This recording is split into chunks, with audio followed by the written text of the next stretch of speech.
एक बार की बात है, एक घने जंगल में एक बुद्धिमान बूढ़ी दादी रहती थीं। वह अपनी कुटिया में अकेली रहती थीं और जंगल के सभी जानवरों से मित्रता करती थीं।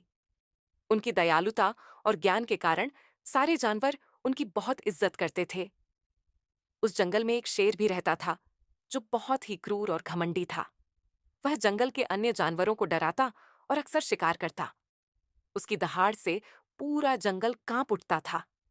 सारे जानवर उससे डरते थे, लेकिन बूढ़ी दादी ने कभी उससे डर महसूस नहीं किया। एक दिन शेर बूढ़ी दादी के पास आया और गर्जना करते हुए कहा, दादी, तुम मुझे नहीं डरती?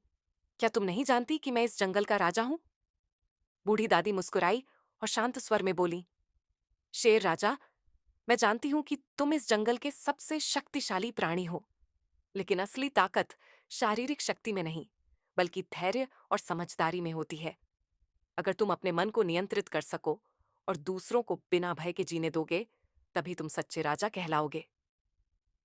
शेर दादी की बात सुनकर कुछ सोच में पड़ गया। उसने पहले कभी इस तरह के शब्द नहीं सुने थे। बूढ़ी दादी के शब्दों में इतनी सच्चाई थी कि शेर ने धीरे धीरे अपनी आदतें बदलने का निर्णय लिया। कुछ समय बाद शेर जंगल के अन्य जानवरों के साथ शांतिपूर्ण तरीके से रहने लगा। वह अब बिना वजह किसी को परेशान नहीं करता था। जंगल के सभी जानवर बूढ़ी दादी की प्रशंसा करते और शेर को भी आदर से देखते थे।